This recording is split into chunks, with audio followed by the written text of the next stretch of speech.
Hello guys. जैसे कि हम बातचीत कर चुके थे आर्टिकल 12 के बारे में, आर्टिकल 13 के बारे में। मैंने आपको बताया कि आर्टिकल 12 में किस प्रकार राज्य को परिभाषित किया गया, उसी प्रकार आर्टिकल 13 में किस प्रकार जो है विधि को परिभाषित किया जाता है। आज हम बातचीत करेंगे आर्टिकल 14 के बारे में और आर्टिकल 15 के बारे में। क्या है आर्टिकल 14 और क्या है आर्टिकल 15? तो हम स्टार्ट करते हैं अपनी बात, क्योंकि जितना जल्दी हो सके हम अपना ये कंप्लीट कर लेते हैं ये वाला टॉपिक। तो समानता के अधिकार का जो टॉपिक है स्टार्ट जो आता है अनुच्छेद 14 से लेकर अनुच्छेद 18 के बीच में। समानता का अधिकार, इसके अंतर्गत क्या बोला गया है? सबसे पहले बोला गया आर्टिकल 14 के अंदर जो एक सब पॉइंट दिया गया है 14(1), उसके अंदर बोला है विधि की समक्ष समानता। क्या बोला है? Equity before law. क्या बोला गया है कि विधि के समक्ष समानता, यानी कि कानून जो है वो सबके लिए समान है, चाहे मैं हूँ चाहे वो आप हो, या फिर इसमें किसी का कोई लेवल नहीं है, सब क्या है, इक्वल है। ये बताया गया है 14(1) में कि सभी इक्वल है। कानून अंधा होता है, इट्स मीन कि कानून जो है हमारे लिए, जैसे मैं पढ़ा रही हूँ, चाहे वो पीएम हो चाहे कोई भी हो, सभी के लिए कानून समान है। ये बोला गया, किसमें बोला गया? 14(1) में ये बोला गया विधि के समक्ष समानता। साथ ही साथ हम देखते हैं, अगर इसके हम अपवादों की बात करें तो हम देखते हैं कि एक तरफ तो बोल रखा है कि कानून जो है सबके लिए इक्वल है, वहीं दूसरी तरफ हम देखते हैं कि राष्ट्रपति या राज्यपाल कोई भी हो, क्योंकि ये सेंटर के अंडर में आते हैं, ये अपने कार्यकाल के दौरान जो है इन पे कोई भी आपराधिक मामला नहीं चल सकता। क्या नहीं लग सकता? आपराधिक मामला नहीं चल सकता। और यदि सिविल मामलों का मुकदमा चलाया जा सकता है, लेकिन राष्ट्रपति या राज्यपाल को 2 महीने पहले नोटिस देना होगा। यानी कि एक तरफ तो हमसे कह रहे हैं कि आपको समानता का अधिकार है, यानी कि कानून के समक्ष जो है सभी सेम है, लेकिन वही हम पढ़ते हैं कि राष्ट्रपति और राज्यपाल जो है इनको अलग से अधिकार दिए हुए हैं। तो ये इसका अपवाद है, क्योंकि जो राष्ट्रपति है वो किसके अंडर में आते हैं? सेंटर के अंडर में आते हैं। तो इन लोगों को, क्योंकि जैसे मान लो संविधान संशोधन है, कैबिनेट मीटिंग होती है, तो जो राष्ट्रपति है उनको एक बार ही मना कर सकता है, वरना दूसरी बार तो उसको एक्सेप्ट करना ही होगा। तो इसके अंतर्गत जो है नहीं, ये जो समक्ष समानता है इसका ये अपवाद है, हमें इस तरीके से याद रखना है। लेकिन वैसे हम देखिए, चाहे वो कोई उच्च जाति का हो चाहे निम्न जाति का हो, चाहे वो क्लर्क हो चाहे टीचर हो या फिर कोई भी हो, उसके जो कानून है सबकी नजर में वो समान है। उसके बाद हम बात करें, दूसरी बात क्या बोली गई है? दूसरी बात बोली है विधि का समान संरक्षण। क्या होती है समानता? किस समानता का वर्णन किया गया? इसमें वर्णन है समान लोगों के साथ समान व्यवहार और असमान लोगों के साथ असमान व्यवहार किया जाना चाहिए। ये है समानता, समानुपाती समानता का वर्णन जो है इस आर्टिकल के अंतर्गत किया गया है। मैंने जो 14(2) आपको बताया कि इसके अंतर्गत किस प्रकार विधि का समान संरक्षण है, यानी कि जो कानून है वो सभी का संरक्षण समान रूप से करता है। कैसे? समान जो लोग हैं उनके साथ समान व्यवहार करके, असमान लोगों के साथ असमान व्यवहार करके ये विधि जो है संरक्षण करती है, समान रूप से संरक्षण करती है। जैसे एग्जाम्पल के तौर पर यदि हम बात करें पूर्वोत्तर राज्यों की, तो पूर्वोत्तर राज्यों के लिए जो हमारी सैनिक भर्ती है उसमें छोटे कद के जो उनको भी शामिल कर लिया जाता है, जबकि हमारी हाइट वो मानी जाती है, लेकिन यदि उनका छोटा कद है तो भी उनको सैनिक भर्ती में शामिल कर लिया जाता है। तो ये पूर्वोत्तर राज्यों के लिए जो ये दी गई है, क्यों? क्योंकि वहां का इसी प्रकार से चलता आ रहा है। इसी प्रकार हमें पता होना चाहिए, यदि हम इस प्रकार समान के साथ समान व्यवहार, असमान के साथ असमान व्यवहार ये कर रहे हैं तो वो लॉजिकल होना चाहिए। हम मनमानी ढंग से जो है ये जो डिफरेंशिएट नहीं कर सकते, इसके लिए हमारे पास लॉजिक होना चाहिए। हम अपनी मनमानी नहीं कर सकते। जैसे मान लो एक फैमिली है, फैमिली के अंतर्गत 4 बच्चे हैं और 4 में से एक बच्चा हैंडीकैप्ड है। तो जो पेरेंट्स है वैसे तो क्या है, समानता का अधिकार है, यानी कि जो पेरेंट्स की रेस्पॉन्सिबिलिटी है वो चारों बच्चों के प्रति समान है। लेकिन हम देखेंगे कि जो हैंडीकैप्ड बच्चा है, क्योंकि क्या बोलेंगे, वो वीक है, वो बच्चा कहीं ना कहीं वीक है, तो हैंडीकैप्ड बच्चे के प्रति जो है पेरेंट्स ज्यादा कंसर्न रहेंगे। इसका मतलब ये नहीं है कि वो भेदभाव कर रहे हैं, इसका मतलब ये है कि वो समान के साथ समान व्यवहार कर रहे हैं और असमान के साथ असमान व्यवहार कर रहे हैं। तो हम इस एग्जाम्पल के तौर पर समझ सकते हैं। और भी एग्जाम्पल्स की हम बात करें तो मान लो एक्सीडेंट हो जाता है, मान लो एक पर्सन है जो कार में है और एक पर्सन है जो स्कूटी पर है। क्या हो जाता है? एक्सीडेंट हो जाता है। इस केस में क्या होगा, जो कार में है मान लो उसको कोई क्षति नहीं पहुंचती है, लेकिन जो स्कूटर वाला है उसका स्कूटर खराब हो जाता है, उसको क्षति पहुंचती है। तो कानून कानून किसका फेवर करेगा? जिसको चोट पहुंची हुई है या फिर जिसको नुकसान हुआ है, क्षति हुई है, कानून उसका समर्थन करेगा। क्योंकि हमारा आर्टिकल 14 क्या कहता है? समान के साथ समान व्यवहार और असमान के साथ असमान व्यवहार करने के लिए अनुच्छेद 14 में ये जो बांटे गए हैं विधि के समक्ष समानता और विधि के समान संरक्षण, तो इसके अंतर्गत इनको शामिल किया गया है। तो शायद आपको समझ में आ गया होगा कि किस प्रकार जो है बताया मैंने आपको कि क्या अपवाद है, क्या होना चाहिए। वैसे तो बोलता है कि कानून सबके लिए समान है, लेकिन राष्ट्रपति राज्यपाल को यह अधिकार दिया हुआ है। हम देखते हैं, हम इसी तरीके से यदि एग्जाम्पल की बात करें तो एक 5 साल का बच्चा है और एक 10 साल का बच्चा है, तो हम इन दोनों को सेम टेस्ट नहीं दे सकते। मान लो एक क्रिकेट मैच होता है, हम कहते हैं एक टेस्ट होता है, हम कहते हैं कि 10th का बच्चा भी वही टेस्ट पास करेगा और जो 12th का बच्चा है या 12 साल का बच्चा है वो भी वही पास करेगा। तो ये पॉसिबल नहीं है, क्योंकि दोनों की जो मेंटेलिटी स्किल है वो अलग अलग है। तो इसके लिए सॉल्यूशन क्या होगा कि हमें जो 5वीं क्लास का बच्चा है, जो 10वीं क्लास का बच्चा है, उसके लिए अलग पेपर सेट करना होगा और जो 12वीं क्लास का बच्चा है उसके लिए हमें अलग टेस्ट पेपर सेट करना होगा। तो ये क्या है? समान के साथ समान व्यवहार और असमान के साथ असमान व्यवहार। तो शायद आपको आर्टिकल 14 जो है वो कंप्लीट तरीके से समझ में आ गया होगा, ऐसी मुझे आशा है। अब हम बात करते हैं आर्टिकल 15 की कि क्या कहता है आर्टिकल 15। आर्टिकल 15 जो है किसके अंडर में आता है? तो हमें पता होना चाहिए, समानता के अधिकार के अंतर्गत आता है। ये क्या कहता है कि ये धर्म, जाति, लिंग, वंश या जन्म स्थान के रूप में समानता की बात करता है। क्या कहते हैं कि जो राज्य है वो किसी भी बेसिस पे, किसी भी आधार पर धर्म, जाति, लिंग, वंश, जन्म स्थान के किसी भी आधार पर भेदभाव नहीं कर सकता। यानी इन सबके प्रति समानता जो है इसमें मेंशन है। किस किसके प्रति? धर्म, जाति, लिंग, वंश और जन्म स्थान। हम देखेंगे 15(1) में बताता है कि राज्य जो है इस प्रकार से भेदभाव नहीं कर सकता। जो 15(2) क्लॉज है वो कहता है कि जो स्टेट या फिर कोई नागरिक है, नागरिक भी एक दूसरे के साथ, राज्य तो नहीं कर सकता फर्स्ट क्लॉज में, लेकिन सेकंड में बोलता है कि नागरिक भी जो है एक दूसरे के साथ इन 5 आधारों पर भेदभाव नहीं कर सकता। धर्म, जाति, लिंग, जन्म स्थान, इन सबके आधार पर भेदभाव नहीं कर सकता। जैसे कि एग्जाम्पल के तौर पे किसी को कुएं से पानी निकालने के लिए एक नागरिक द्वारा दूसरे नागरिक को नहीं रोका जा सकता। लेकिन हम जब अपने बात करेंगे, हमारे पहले की बात करेंगे हम जब, तब देखते हैं कि किस प्रकार जो दलित वर्ग होता है उनको पानी जो है कुएं से नहीं लेने दिया जाता। जो ऐसी विडंबनाएं थी इनको समाप्त करने के लिए हमारे संविधान में इस क्लॉज को जोड़ा गया कि इस प्रकार से एक नागरिक के साथ दूसरे नागरिक के साथ इस आधार पर भेदभाव नहीं किया जाएगा। यानी कि चाहे वो दुकानें हो, दुकानों से हमें सभी को सभी सामान खरीदने का अधिकार है, हमें कोई दुकानदार मना नहीं कर सकता। ये किस आर्टिकल में? 15(2) में। सार्वजनिक स्थल, चाहे वो पार्क हो, चाहे वो सिनेमा हॉल हो, या ये सब चीजें है जो हम इनमें भी अपनी मर्जी से जा सकते हैं और हमें वहां पर कोई जाने से नहीं रोक सकता। साथ ही साथ कोई मनोरंजन स्थान जैसे सिनेमा हॉल, हम बात करें जैसे सड़क, तालाब, स्नानघर, सार्वजनिक सभागार। लेकिन हमें ध्यान रखना है, एक होता है सरकारी और एक होता है प्राइवेट। जो भी चीजें, सड़क हो गए, तालाब हो गया, स्नानघर हो गया, सार्वजनिक स्थल हो गए, सार्वजनिक सभागार हो गए, एक होते हैं प्राइवेट, लेकिन हम उसमें जा सकते हैं। हमको उसमें राइट है जाने का सभी स्थानों पर जहां पर सरकार का कुछ भी पैसा लगा हो। यानी जहां पर सरकार ने 1 रुपया भी यदि खर्च कर दिया है एग्जाम्पल के तौर पर, तो वहां हर नागरिक को जाने का अधिकार है। बजाय इसके यदि किसी व्यक्ति की प्राइवेट प्रॉपर्टी है, प्राइवेट स्विमिंग पूल है, तो वहां पर वो हमें रोक सकता है। लेकिन जहां पर देखते हैं जो महिलाएं हैं और जो बच्चे हैं, इनको अलग से विशेष, इनके लिए स्पेशल प्रोविजन है। किसके लिए? वुमेन्स एंड चिल्ड्रंस के लिए स्पेशल प्रोविजन है।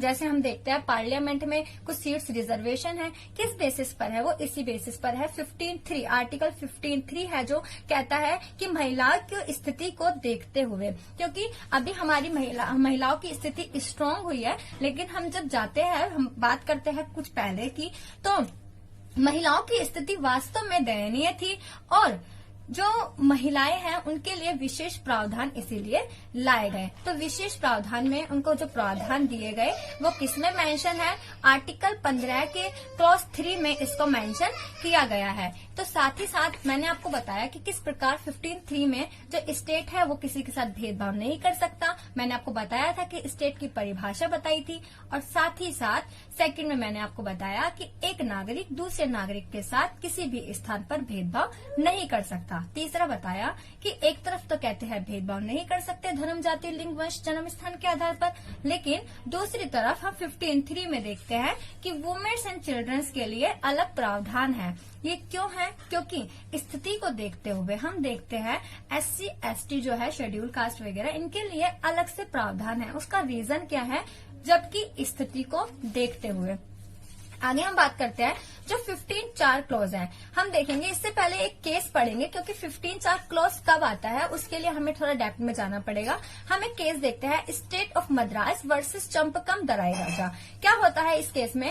क्या मद्रास गवर्नमेंट में ऑर्डर निकालती है मेडिकल कॉलेज स्टूडेंट्स के लिए कि इसके अंतर्गत हर कम्युनिटी के स्टूडेंट को रिजर्वेशन दिया जाएगा। किसने ऑर्डर निकाला? गवर्नमेंट ने ऑर्डर निकाला, और उसके बाद गवर्नमेंट को चुनौती दी जाती है। कौन से केस में? State of Madras versus Champakam Dorairajan, जो कि एक स्टूडेंट होती है मेडिकल कॉलेज की और कुछ नंबरों से रह जाती है और इसके रिजर्वेशन में नंबर नहीं आ पाता।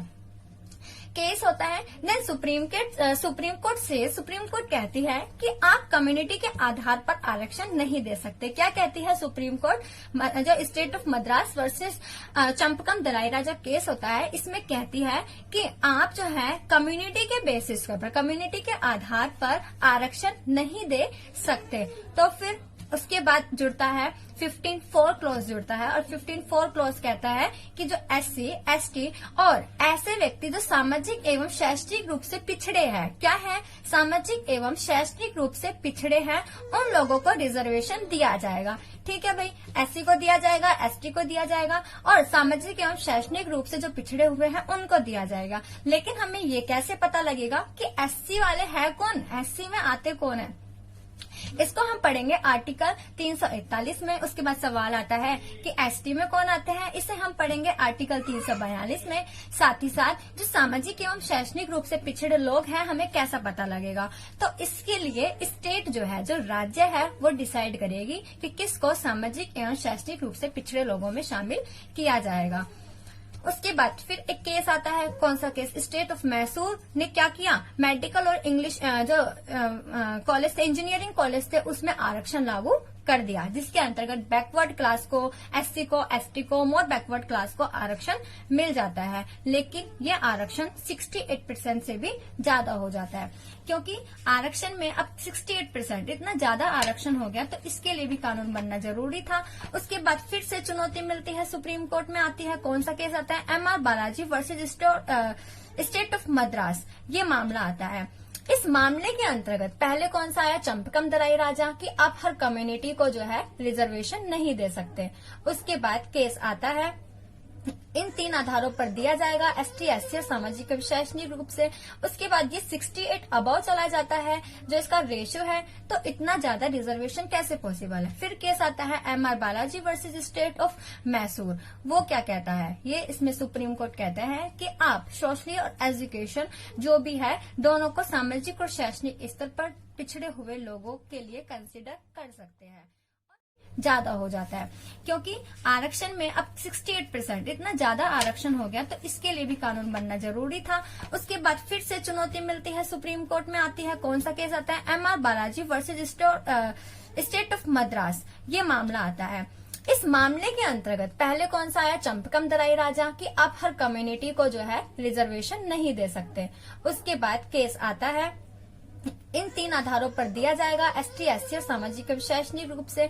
उसके बाद ये 68 अबव चला जाता है, जो इसका रेशियो है, तो इतना ज्यादा रिजर्वेशन कैसे पॉसिबल है? फिर केस आता है MR Balaji versus state of Mysore. वो क्या कहता है? ये इसमें सुप्रीम कोर्ट कहता है कि आप सोशली और एजुकेशन जो भी है, दोनों को सामाजिक और शैक्षणिक स्तर पर पिछड़े हुए लोगों के लिए कंसिडर कर सकते हैं। और नॉट ओनली बाय कास्ट, लेकिन आप सिर्फ जाति को बेसिस बना बनाकर ऐसा नहीं कर सकते। और जो रिजर्वेशन है उसकी लिमिट 50% है कि आप 50% से ज्यादा आरक्षण नहीं दे सकते। साथ ही साथ इसमें यह भी बोला गया कि जो बैकवर्ड क्लासेस है और मोर बैकवर्ड क्लासेस है ये वैलिड नहीं है, क्योंकि हम किस बेसिस पे बोले कि बैकवर्ड क्लास है, हम किस बेसिस पे बोलेंगे कि ये मोर बैकवर्ड क्लासेस है। ठीक है, यहाँ पे आके बात रुकती है। उसके बाद आता है Indira Sawhney versus union of India case 1993 में। कब आता है? 1993 में आता है। ये क्या कहता है? ये कहता है कि सिर्फ कास्ट को कंसीडर करते हुए, क्या कहता है कि सिर्फ कास्ट को कंसीडर करते हुए हम बैकवर्ड क्लासेस को डिफाइन कर सकते हैं। क्या बोला इस केस ने? कि हम जाति को कंसीडर करते हुए किसको ध्यान दे सकते हैं? बैकवर्ड क्लास को डिफाइन कर सकते हैं। यानी कि जो बैकवर्ड क्लास है और जो मोर बैकवर्ड क्लास है आर वैलिड। हमने जस्ट ऊपर देखा एमआर बालाजी वाले केस में सुप्रीम कोर्ट कहती है जो मोर बैकवर्ड क्लास है और बैकवर्ड क्लास है आर नॉट वैलिड। बस just Indira Sawhney versus union of India case आता है 93 में, कहती है कि more backward classes and backward classes are valid. किस बेसिस पर वैलिड है? किसको कंसीडर करते हुए वैलिड है? कास्ट को कंसीडर करते हुए वैलिड है। ओके, देन मामला आता है 15(5) क्लॉज जुड़ जाता है। 15(4) क्लॉज में क्या देखा हमने कि SC, ST और साथ में जो सामाजिक एवं शैक्षणिक रूप से पिछड़े लोगों हैं उनके लिए रिजर्वेशन दिया जाएगा। सामाजिक एवं शैक्षणिक रूप से पिछड़े लोगों कौन है ये डिसाइड करेगा स्टेट, और जो SC में कौन आता है डिसाइड करेगा आर्टिकल 341, और साथ में जो ST में आता है डिसाइड करेगा आर्टिकल 342। हम इसके बारे में आगे पढ़ेंगे। अगला जो केस आता है MR बालाजी का, उसमें कहते हैं कि 50% से आरक्षण नहीं दिया जा सकता। साथ ही साथ कहते हैं कि इसमें मोर जो बैकवर्ड क्लास है और बैकवर्ड क्लासेस है आर नॉट वैलिड। लेकिन 93 में इंदिरा साहनी केस आता है। इंदिरा साहनी केस में सुप्रीम कोर्ट कहते हैं कि जो मोर बैकवर्ड क्लास है और backward class are valid. Then एक मामला आता है, एक केस आता है PA ईमानदार केस। अब इसके अंतर्गत क्या होता है? ये केस आने के बाद एक अमेंडमेंट होता है। क्या होता है? एक संशोधन होता है संविधान के अंतर्गत, जिसमें क्या कहा जाता है? 93वां संशोधन होता है, जिसमें कहते हैं कि प्राइवेट इंस्टीट्यूट पर जो प्राइवेट इंस्टीट्यूट्स हैं उस पर स्टेट का कंट्रोल नहीं।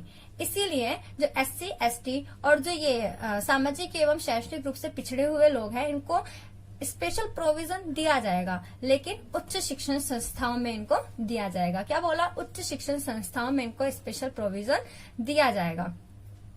ऊपर वाले में क्या था कि रिजर्वेशन हो जाता है सभी संस्थाओं में, लेकिन 15(5) में कहते हैं क्लॉज जुड़ जाता है कि उच्च शिक्षण संस्थाओं में रिजर्वेशन दिया जाएगा। किस मामले में ये फैसला आता है? किस मामले में अमेंडमेंट जुड़ता है? 93वां अमेंडमेंट ये जुड़ता है PA ईमानदार मामला के अंतर्गत। उसके बाद जो 15(6) क्लॉज है वो जस्ट रिसेंटली जुड़ा है, वो है जो मैंने आपको 6 में। तो शायद आपको 15 क्लॉज जो है पूरा कंप्लीट हो गया होगा कि किस प्रकार जो है केसेस आते जाते हैं, सुप्रीम कोर्ट जो है क्लॉजेस जोड़ती जाती है। उसके बाद एक अमेंडमेंट आता है 93, उसमें 15(5) क्लॉज जुड़ जाता है। उसके बाद क्लॉज आता है 15(6) जो कि अभी रिसेंटली 2019 में 103वां संविधान संशोधन है। इसके अंतर्गत यानी कि आर्थिक रूप से कमजोर लोगों को 10% आरक्षण मिल जाता है। मैंने आपको आज बताया आर्टिकल 14 के बारे में, मैंने आपको बताया आर्टिकल 15 के बारे में, आर्टिकल 14 के बारे में बताया मैंने आपको कि किस प्रकार आर्टिकल 14 में मेंशन है कि समान के साथ आप समान व्यवहार करोगे, असमान के साथ आप असमान व्यवहार करोगे, जिसमें मैंने आपको एग्जांपल्स भी बताए। साथ ही साथ मैंने आपको आर्टिकल 15(1) में बताया कि किस प्रकार इन 5 आधारों पर आप भेदभाव नहीं कर सकते, धर्म, जाति, लिंग, वंश, जन्म स्थान के आधार पर। 15(1) में बताया कि राज्य किसी के साथ भेदभाव नहीं कर सकता। 15(2) में बताया एक नागरिक दूसरे नागरिक के साथ भेदभाव नहीं कर सकता। तीसरे में आपको बताया कि जो वुमेन्स एंड चिल्ड्रन है इनके लिए स्पेशल प्रोविजन दिए गए हैं। एग्जाम्पल के तौर पर पार्लियामेंट में जो रिजर्वेशन दिया हुआ है। उसके बाद में हमने देखा कि चंपकम दराई राजा जो लड़की होती है इसका केस आता है। इसके बाद जो है 15(4) क्लॉज जुड़ता है कि आप कम्युनिटी के बेसिस पे रिजर्वेशन नहीं दे सकते, तो आप किस बेसिस पे दोगे? तो आप दोगे SC, ST और सामाजिक एवं शैक्षणिक रूप से पिछड़े हुए लोगों को रिजर्वेशन दिया जाएगा। जो सामाजिक एवं शैक्षणिक रूप से पिछड़े हुए लोग हैं, इसका डिसाइड कौन करेगा? इसका डिसाइड करेगा राज्य। उसके बाद ये मोर बैकवर्ड क्लास और बैकवर्ड क्लास आते हैं। उसके बाद फिर केस आता है एमआर बालाजी का। एमआर बालाजी वाले केस में क्या होता है? सुप्रीम कोर्ट कहती है more backward class and backward class are not valid. उसके बाद Indira Sawhney versus union of India case आता है 93 में। ये कहती है कि backward class and more backward class are valid on the basis of, किसके बेसिस पे है? वो है कास्ट के बेसिस पे, जाति के बेसिस पे वैलिड है।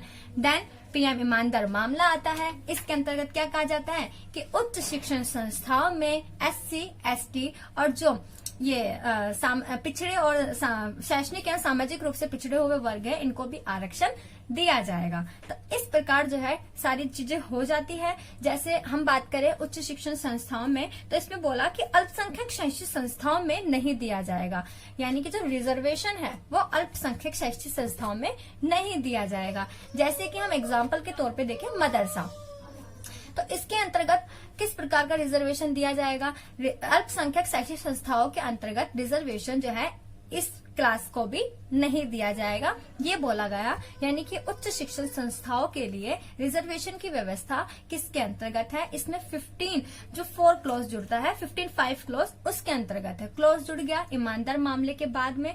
उससे पहले जो था 15(5) जो चंपकम दराई राजा लड़की होती है उससे जुड़ जाता है। और उसके बाद 15(6) क्लॉज जुड़ता है। जस्ट रिसेंट जो अमेंडमेंट हुआ है, कौन सा अमेंडमेंट? 103वां अमेंडमेंट हुआ है। EWS को आर्थिक रूप से पिछड़े हुए लोगों को 10% आरक्षण।